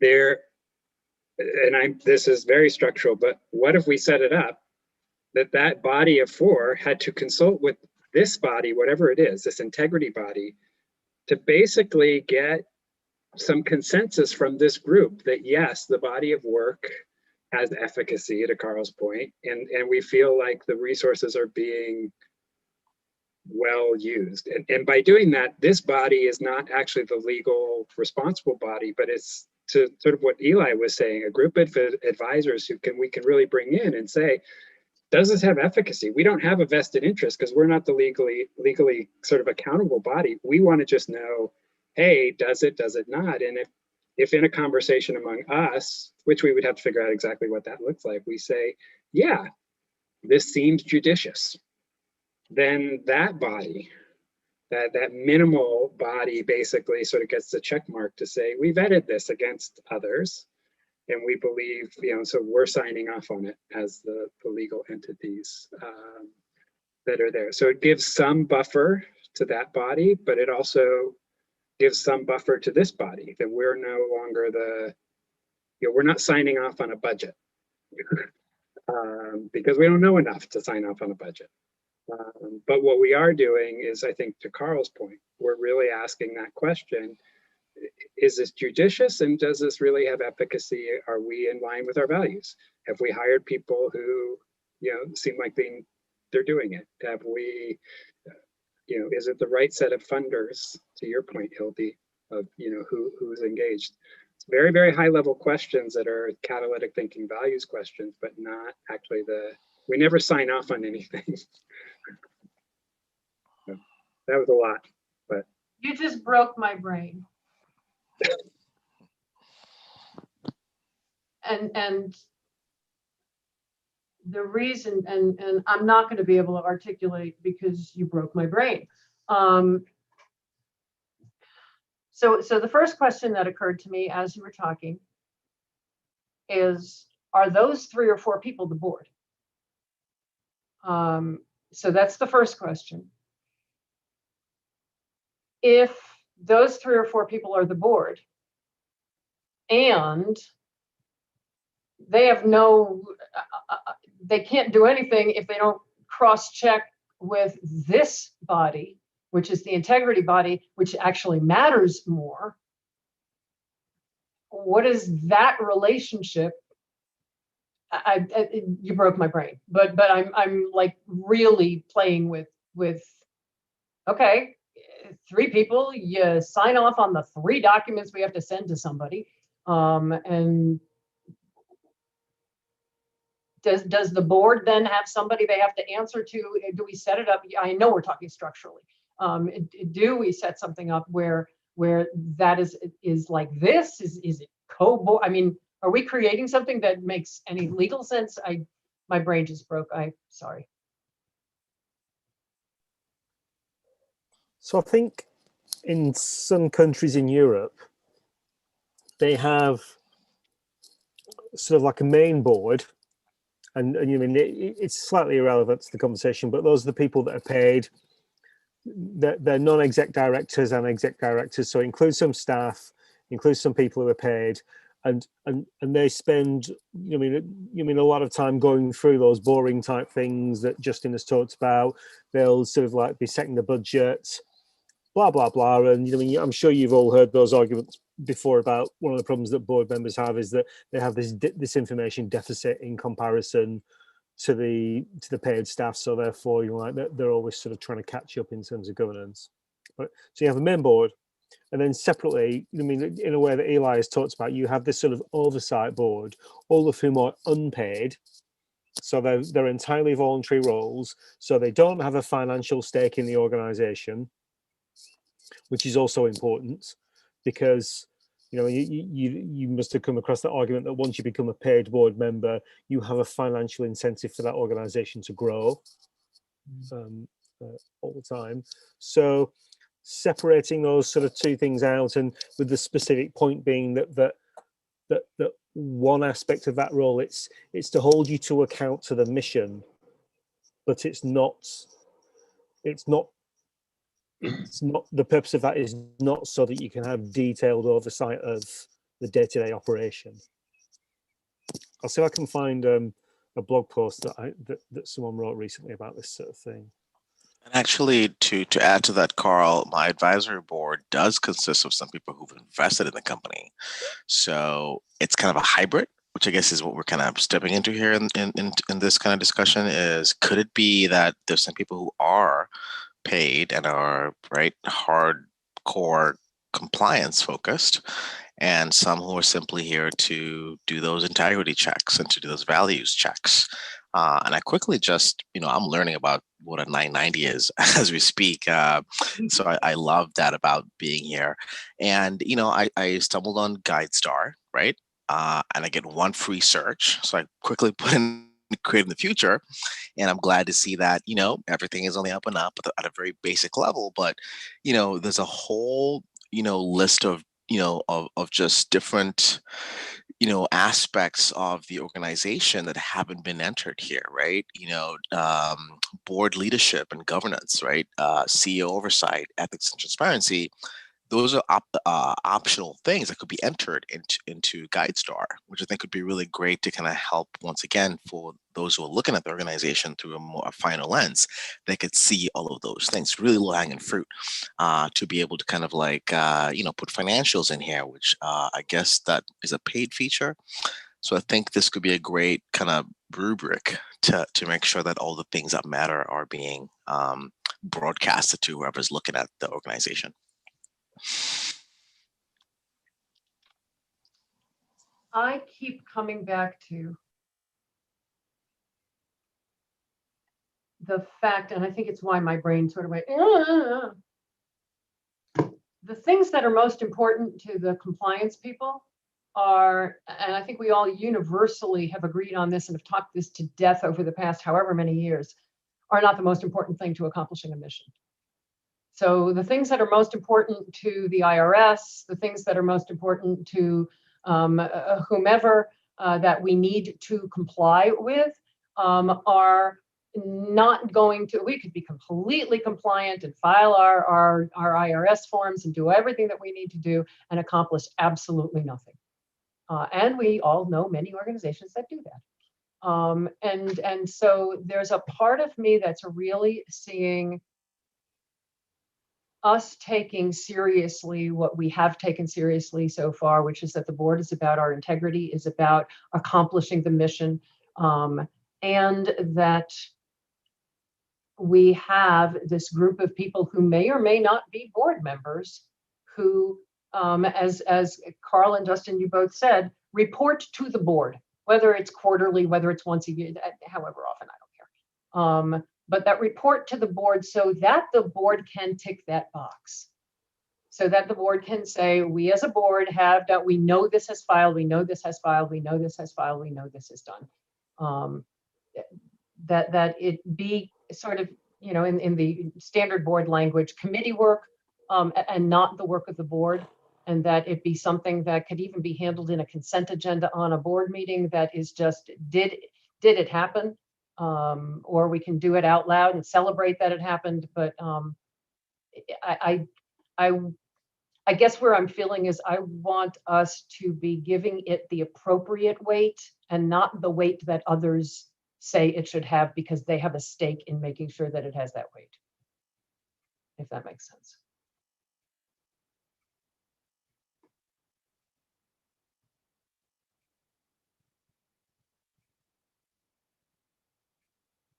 Justin, do you have a link to the page in the Standards for Excellence that has that checklist? I'd love to see the checklist.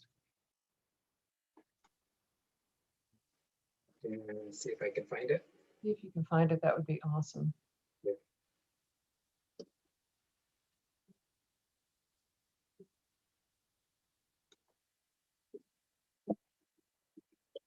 And I can't help but likening it to an audit committee. And I know that audit committees frequently are independent because you want your auditor to be independent. But what it says is they can be, is that, 9/10 of the roles that people say boards, quote, should have, don't need to be boards and shouldn't be.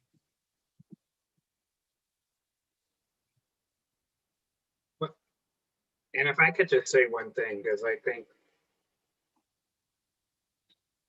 some of this may be also coming up for me because I look at so many boards that I've worked with and others that I've just crossed paths with and ones I've served on.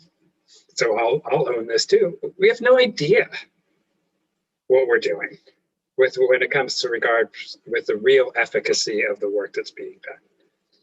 And like even in sort of the more traditional board setting, like we're all making this push, like, are you talking to people in the community to figure out whether your organization is actually,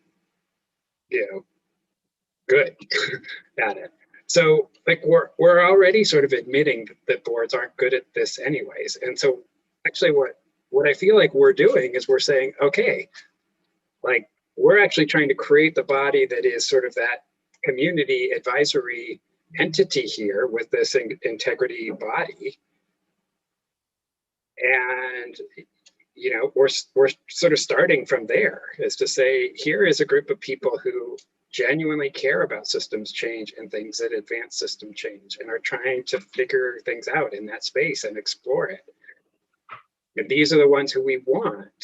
And it needs to be more than just, you know, the however 7 of us that are sitting here, but which is why it's so nice that we could invite people. Like when we stop saying this is a board meeting and we start saying this is talking about the integrity of an organization and a process, we can invite more voices to it. And we can invite those voices saying, you have just as much a voice as anybody else here to inform whether or not this feels right. It feels like it's working, or there's evidence that it's working, and you are part of the voice that then gives advice back to the board, you know, this group of 3 or 4 people that basically has to say yay or nay on the legal stuff that's there. And so I guess that's part of where, I mean, that's part of why it's sort of welling up for me so much, is to say, I feel like we have this opportunity to actually structure that.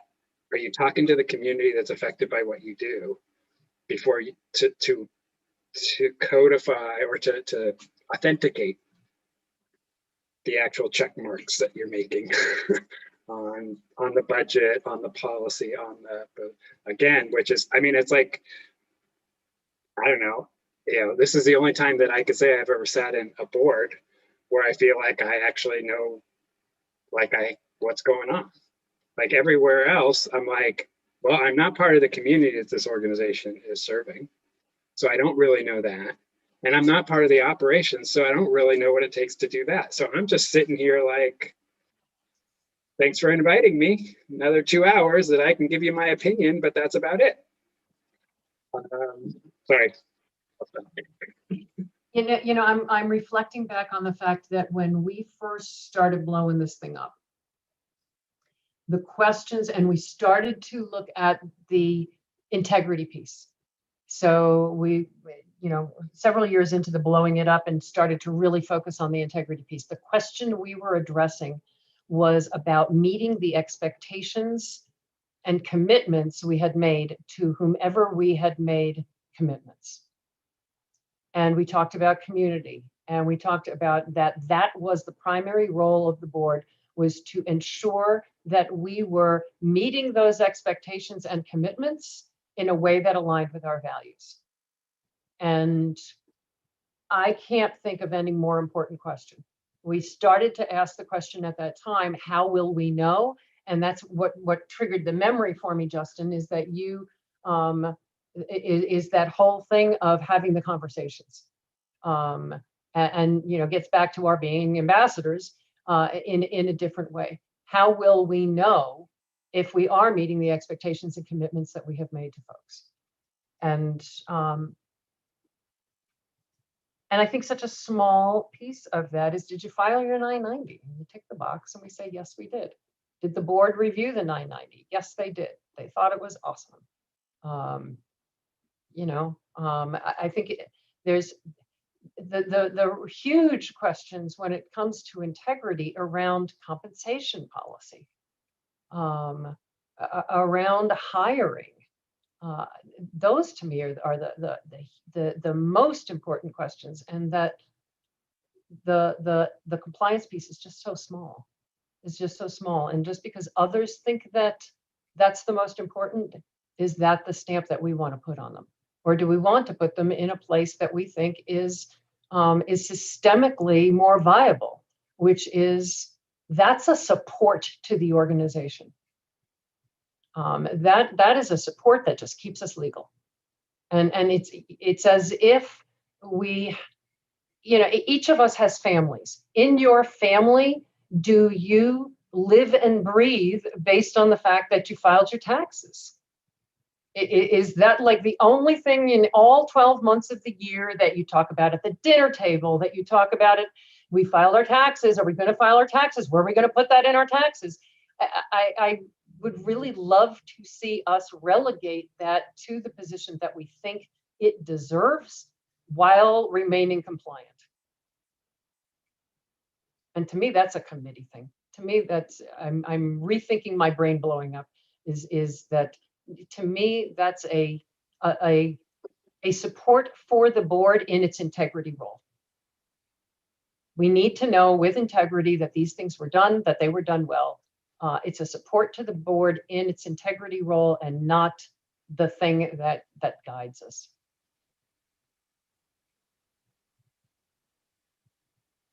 And I think we're all saying sort of the same thing.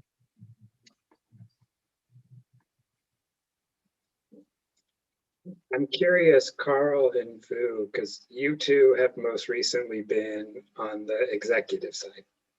I mean, where you would have to confront something like this. And so, because we are talking about trying to model something even beyond creating the future, I'm just curious from the two of you, because it's easy for me, not in that position recently, to make stuff up.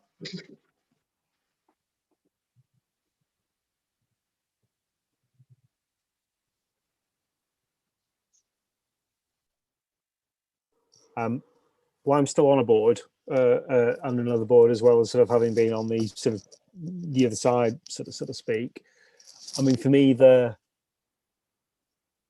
actually, the experience in a few different places, the thing that I sort of see all the time that is, I mean, presumably, hard to get right is where's the boundary, and clarity about roles and what each other is doing, and how at times a desire and willingness on the part of boards to help can get muddled and end up leading to sort of confusion about who's doing what. I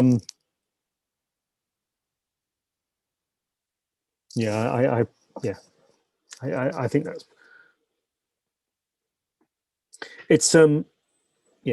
it's right and proper that boards obviously hold us to account as the exec, but so much of I think so much of this, again, so much of this, from what I can see from talking to other people about their experience, is that it's done badly. And it's because boards, it's Justin's point about boards are trying to hold you to account on the basis that they've got 20% of the information that you've got. And the frustrating thing at times is that because of the nature of boards is that they might have a different 20% to your 100%, because someone is going to the board directly and telling them something that you don't know. Sorry, I don't know if this is helping.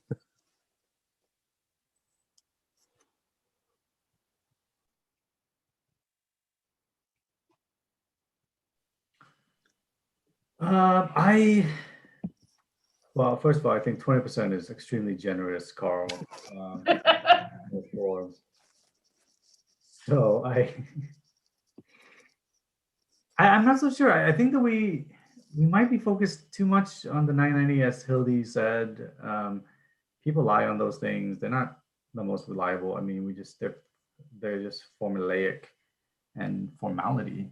I think what we need to focus on is a little bit what you said about compensation and hiring. Right now, the field is talking about co-directorship, about flat hierarchical structures, about equity in pay. Those things are going to be more important for us to set some values and frameworks around. Otherwise, we're going to hire staff who will continue using the same sort of status quo philosophies in doing everything, because that's the default model. Unless this board comes in and says, look, we're going to do things differently, everyone's going to get paid the same, or whatever it is that we decide, right? Then they're gonna use the same HR practices, the same evaluations practices, the same board staff dynamics that they've learned.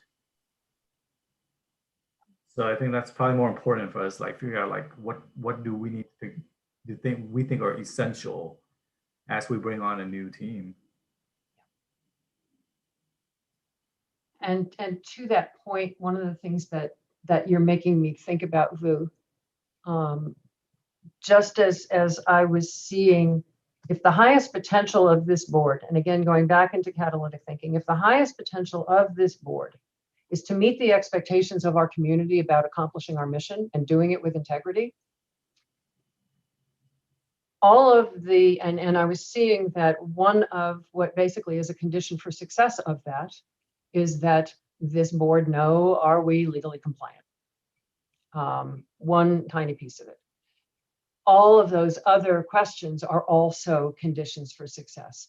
Are we, is compensation, is our compensation policy meeting the expectations of our community about accomplishing our mission with integrity?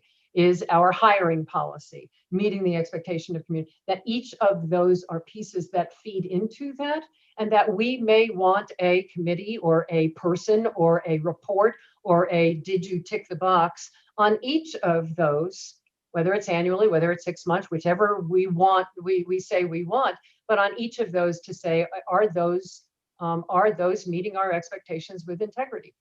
And I think that's a question to be asking about the filing of compliance things. And we don't have that many. You know, are our state and federal filings meeting the expectations of our community with integrity? Tick the box. Now let's move on and have a juicy conversation about something that matters. But I'm seeing all of those as individual things that feed into that big banner, which is, are we meeting the expectations of our community about accomplishing our mission with integrity?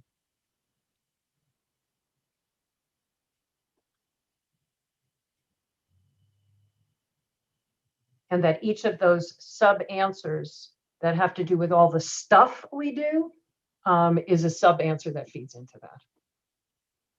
May have a committee, may have a person, may have a staff person, may have a. I would say we might be overthinking compliance. I mean, here's a checklist, and I don't really care as long as. And the thing about compliance is that there's really not much room for us to debate about stuff, right? So we can just delegate this to the staff and just have them figure this out. I want us to caution, and then apologies, I do have to leave because I'm harassing a foundation after this about community-centric fundraising. But I don't want us to get back into, again, that sort of like the fish model of what we're thinking about in terms of board staff relations, operations, et cetera. And I think we do kind of start approaching that too much when we start thinking about these things, having these conversations. So I don't know. I want us to be expansive, as you said, Hildy, about what do we need to fulfill our mission? And maybe it looks completely different. Maybe we delegate, maybe we outsource this completely to someone else. Yeah, maybe we find an HR company that is aligned with equity, that's led by people of color, and we just ask them to just do all this for us by outsourcing. I mean, these are things we need to start thinking about, and not just the same traditional way, because we're not about the traditional way. Yep. Well, it seems the perfect place to leave our meeting because we have 4 minutes left. And Vu, I know you need to go harass a foundation, which go get them. Any reflections? Yours was a beautiful reflection. Any additional reflections before you bop off, Vu? Thanks, everyone. Thanks for the article, Eli. And it's really great to have you on the team. Carl, it's great to see you. Dimitri, Justin, and Angie, and Hildy, of course. Yeah, I appreciate us. And I'm sorry I've been a little bit out of touch with everything going on personally over here. But just want to let you know that I appreciate you all. And I miss you all. Thanks, Vu. Yeah. Good to see you. By the way, Vu. Thank you, everyone. See you later. Bye. So let's take a deep breath. This has been a big one. In and out. Out is always a good thing to remember. And if you all would share, if there's anything you took notes on, if you'll circle what stood out to you and just share what is standing out to you in our conversation today.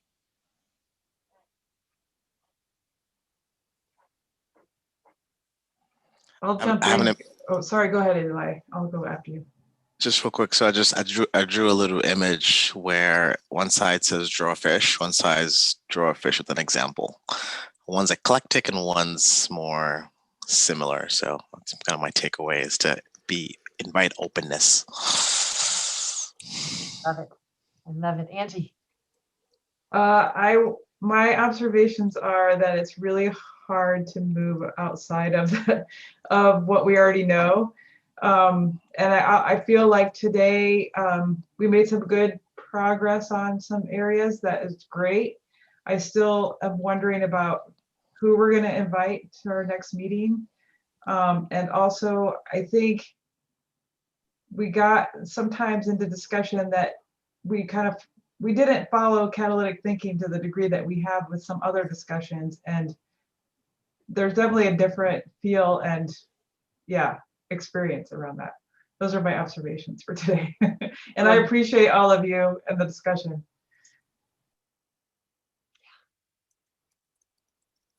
Yeah, it's always interesting to me. Sometimes you need to sort of dance into a discussion so that we can do sort of the listening part, the having everybody sort of voice their stuff and then go into more catalytic thinking. Because otherwise it's going to come out anyway. So I think this is, and I love the fact, Angie, that it's so noticeable when we're not in catalytic thinking versus the of what it feels like. Thank you for that.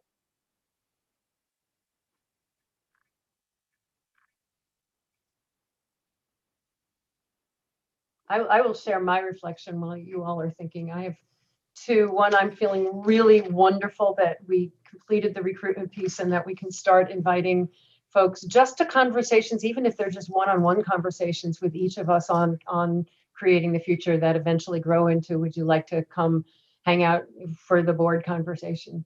And so I feel really good about that. And I wrote down what Vu said before he left about, quote, outsourcing the compliance piece. And that just went ding, ding, ding, ding, ding in my head. So that's what's standing out to me as we're leaving. Who else? What is standing out to you from our meeting today, from our conversation?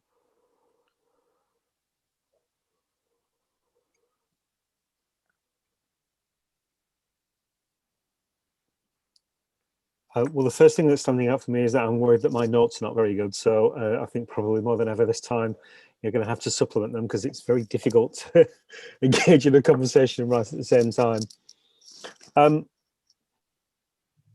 think I feel like we made progress today, which I think is good. I think what it's though in a slightly funny way left me feeling maybe it's the discussion about recruitment is thinking about where is this now in our longer arc of things that we're going to be discussing in future board meetings, and I guess sort of thinking that, in given the ambitions that we have about how do we maintain momentum and how do we get momentum. Wonderful. Because there's lots of good stuff happening. I can't wait to talk about it next time.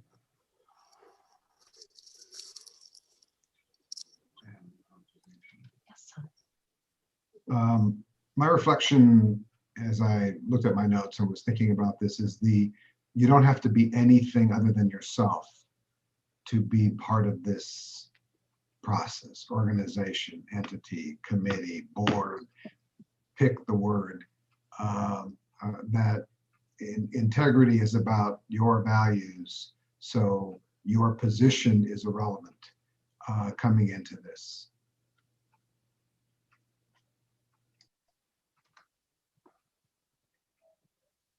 Justin, Eli, what is standing out to each of you? I know Eli had his fish. Oh, that's true. Fish. That's true. Absolutely. And I even wrote it down. So he may have more, but well, as one of the people that jumped the catalytic thinking shark into that water, and some of it may just be also, I think, the nature of, there are moments that each of us bring something that we have actually thought through a lot of this. And so we are jumping to a conclusion that perhaps not everyone else has arrived at. or we haven't collectively gone through. And yeah, so I think I go back to, you know, some of what you were just saying, Dimitri, which is, or you said earlier around, we are now at a point where actually thinking about the language really matters. And we have, and, you know, we sort of already established early on this idea of a minimally viable board, whatever is that entity thing. So I know I expressed it pretty strongly of trying to think about this group as something not that. Like, we're not defining this as a board anymore. We're using this space to define what that little board thing is, that minimal viable board, whether it's outsourcing or something structural. But I do feel that the recruitment and orientation really did open up that conversation of, this is something different. It is not a board. And we're not redefining a board anymore. We're actually defining integrity capacity now, and what a body looks like that provides that. And so I guess that's both a reflection and sort of a request and an acknowledgement of kind of where we are. And maybe language actually really does matter now, more than we've, because I feel like we all sort of did that today. Like, we went back and forth between, well, board person, like being yourself, not being invited to a board. I mean, we said it in a lot of different ways, which just really makes me think, I think we might be done with this language. Beautiful. But that might be something to reflect on for a whole nother meeting. Yeah, well, and I wrote down and underlined the words integrity capacity. That, you know, okay, so as we're talking about everything from budgeting to hiring to compensation to et cetera, what is, you know, what provides integrity capacity to the board? To this group, to whomever we are. Yeah.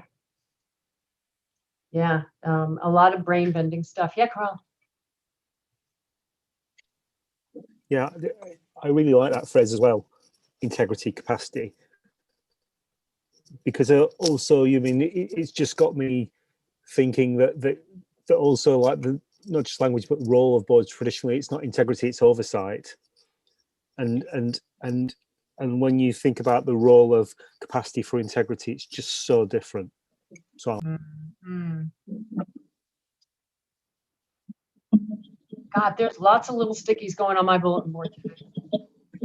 But integrity versus oversight. Sorry, just what, you know what also just made me think, and the reason I thought about that, sorry, just because language is important, you're right. You know what made me think of this? Facebook. What have Facebook built? They've built an oversight board. It's not giving them any integrity from what I can see.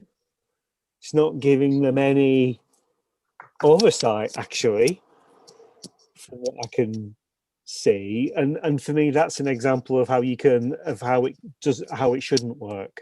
And what we want is almost, what we want should be the antithesis of the Facebook oversight board. So that will be our tagline at the website. We are not Facebook.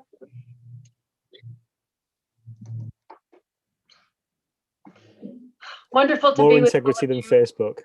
Wonderful to be with all of you. Sorry we ran a little bit late. Eli, it is a joy to have you here. And I just want to say that one more time. And we'll see all of you next month when we will start diving into this integrity conversation. I'll be asking all of you off this in email who wants to facilitate that conversation next month. And for now, just deep gratitude to all of you. Thank you. Thanks, everyone. Next Thanks, month. everyone. Take care. Bye.